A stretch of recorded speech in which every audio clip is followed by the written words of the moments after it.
Parede dos Lençóis pela primeira vez agora. Gostou? Amei. É lindo, né? É muito lindo.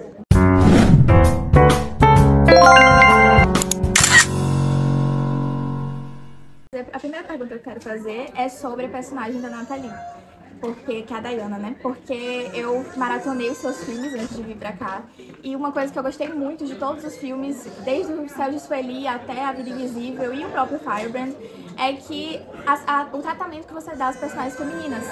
E eu queria saber como é que foi a concepção da ideia da personagem da Diana e também essa questão da violência de gênero, né, que você traz no filme também. E a escolha que eu ouvi você falar ontem na coletiva de não tratar, de não colocar em cena a violência. E eu queria saber mais um pouco sobre isso. Tá. O personagem da Diana, na verdade, faz sentido para mim junto ao personagem do Heraldo. Assim, eu queria muito falar no filme, assim, né, como uma questão de fundo mesmo, assim, do que eu chamo de política de alianças, assim, né? Eu acho que a gente tem que... Eu fiquei muito impressionado com o que aconteceu no Brasil nas últimas eleições, assim, não nessa, mas quando aquele monstro foi eleito. E fico muito preocupado com o avanço da extrema-direita em vários países, assim, e eu acho que a gente tem que estar junto em vez de estar separado, né? Porque enquanto isso o inimigo chega e toma um lugar.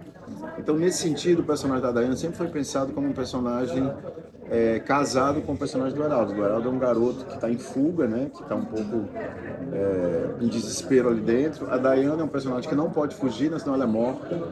Então eu pensei muito nesse duplo protagonismo no sentido de que eles se ajudam. Na hora que ele entra no motel, ele descobre ali, ela vê nele algo que lembra dela, assim, né? Então ela foi sempre pensada como esse personagem que passa por uma situação de opressão que é bem diferente dele, que também está aprisionado pelo destino. O destino dela é ficar ali até aquele cara morrer, porque ela não quer largar, né? Por isso a escolha da idade dela também. É muito importante que fosse um personagem que tivesse muito a perder, que está ali há muitos anos, entendeu?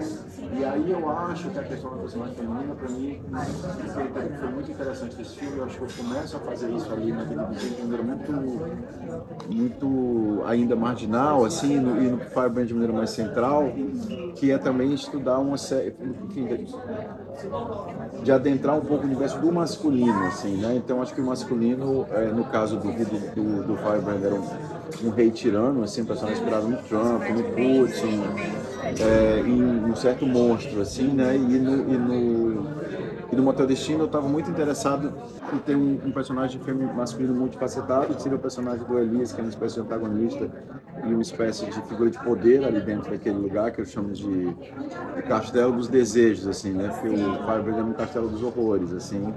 E aí o personagem da Nathalie foi muito pensado nesse sentido, assim, né? De uma mulher que fosse mais velha, de uma mulher que tivesse tentado se libertar do jugo feminino, do jugo masculino, mas que está aprisionada e é só o destino que salva ela, né? Porque é como se ela tivesse sido condenada a estar naquela posição até o resto da vida dela. E aí, para responder a tua pergunta com relação a filmar violência, eu não sou contra filmar violência de maneira abstrata, assim. Eu acho que a violência ela pode ser filmada, ela deve ser filmada, mas eu me preocupo muito em filmar violência contra corpos que são eternamente violentados no cinema, assim, né? Acho que o corpo da mulher, uma das razões que eu fiz o Firebrand, porque era um filme onde ela sobrevivia ao monstro, né? Porque a grande parte da cinematografia em torno do Henrique VIII é sobre as mulheres que padeceram ao jugo do monstro, assim. Então aqui era muito importante, assim, que a gente tivesse um personagem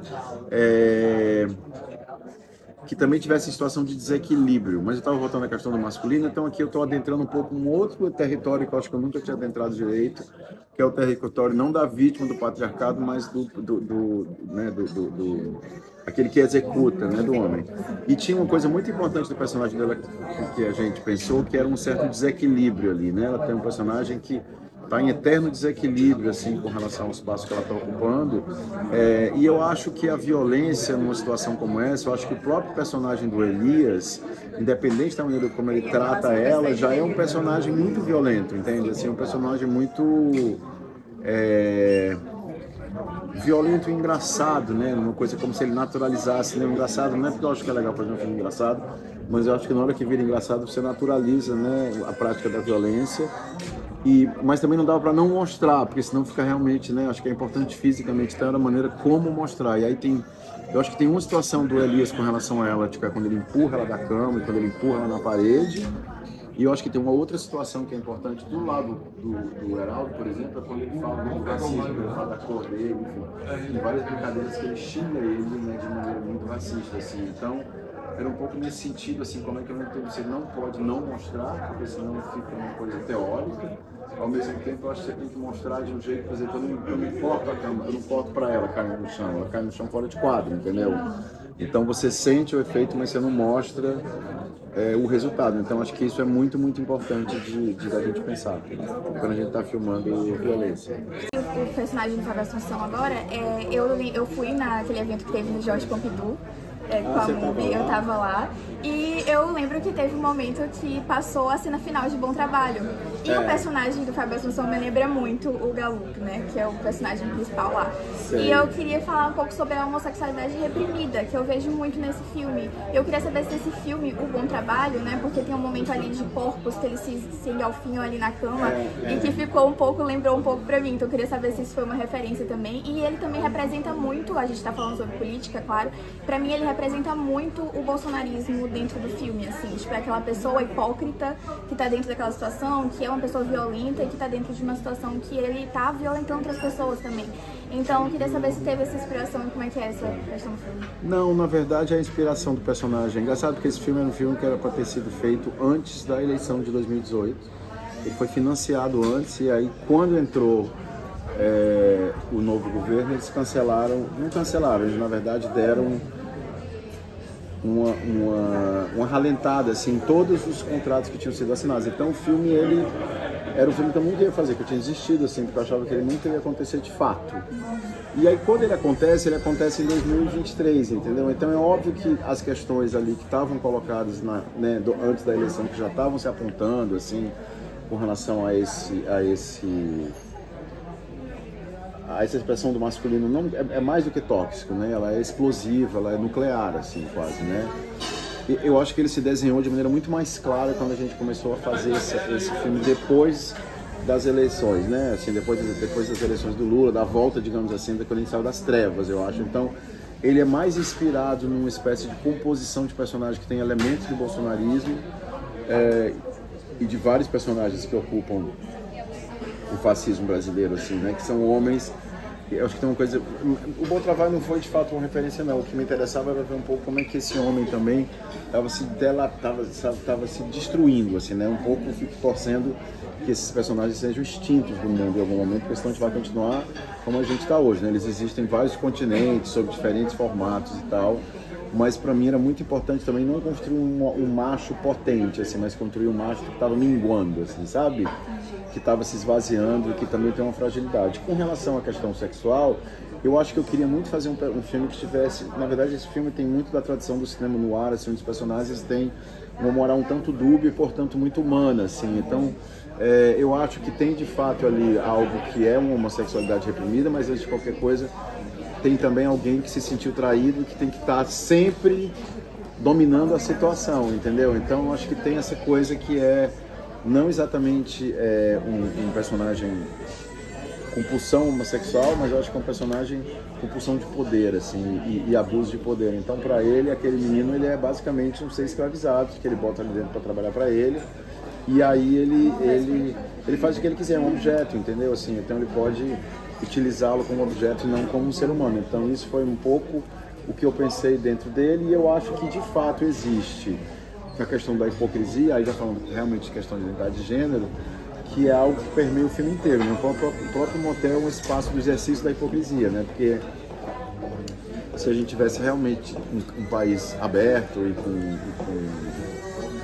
com uma prática de liberdade sexual de fato, você não precisa de motel, né? Então, o mais importante de tudo é como que dentro do bolsonarismo se exercita uma naturalização inadmissível da violência contra a mulher e contra todos os outros que são oprimidos, né? Então ele fica brincando, entendeu? Tem um negócio ali que pra mim é muito doloroso de ver, assim. Então foi um pouco daí E o que eu estou querendo te dizer, por conta de que esse filme foi feito depois, né, deles estarem no poder, irem embora, ele tem um significado muito mais, ele é exponencialmente mais forte, eu acho. Por último, para encerrar, uma pergunta sobre a questão do fundo setorial audiovisual, falando agora, trazendo contexto político, já que a gente já entrou aqui no contexto político. A gente sabe que o Ministério da Cultura foi extremamente sucateado, né, durante os 4 anos do governo Bolsonaro, e eu soube também, pesquisando sobre o filme, que teve um apoio muito grande da comunidade local cearense e da escola Porto de Iracema. E eu soube também do tanto de audições, né, que tiveram para chegar no Iago Xavier, e eu soube que teve esse apoio mesmo dessa escola e da comunidade local. Então eu queria saber a questão, o desempenho, o papel das políticas públicas dentro do Motel Destino e como é que você avalia isso no futuro, durante agora o governo do Lula. Eu acho que a gente vive num país onde a indústria cinematográfica ela é muito precária, no sentido assim, de que não existe uma máquina com estruturas sólidas, como são os estúdios americanos, assim, e ainda mais não é só porque a gente tem uma indústria precária. Eu acho que qualquer indústria que não é a indústria de filme anglo-saxão é uma indústria que está sempre começando em desvantagem ali, né? Porque ela está sempre tendo que lutar com um gigante. Então eu acho que as políticas públicas em geral são fundamentais. Eu acho que eu não estaria falando com você aqui agora se não tivesse existido políticas públicas que começam em 2002 com o primeiro governo Lula. Não teria continuado a fazer cinema, muito claramente falando. Eu estaria fazendo provavelmente uma outra coisa da vida.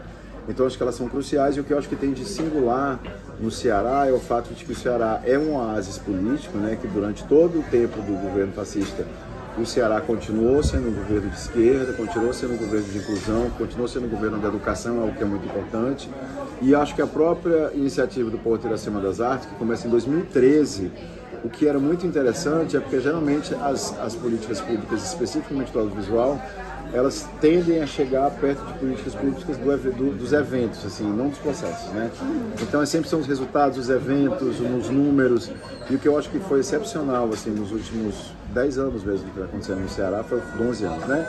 Foi o fato de que tem toda uma geração, algumas gerações que foram formadas, principalmente dentro da nossa área, que é a área de dramaturgia.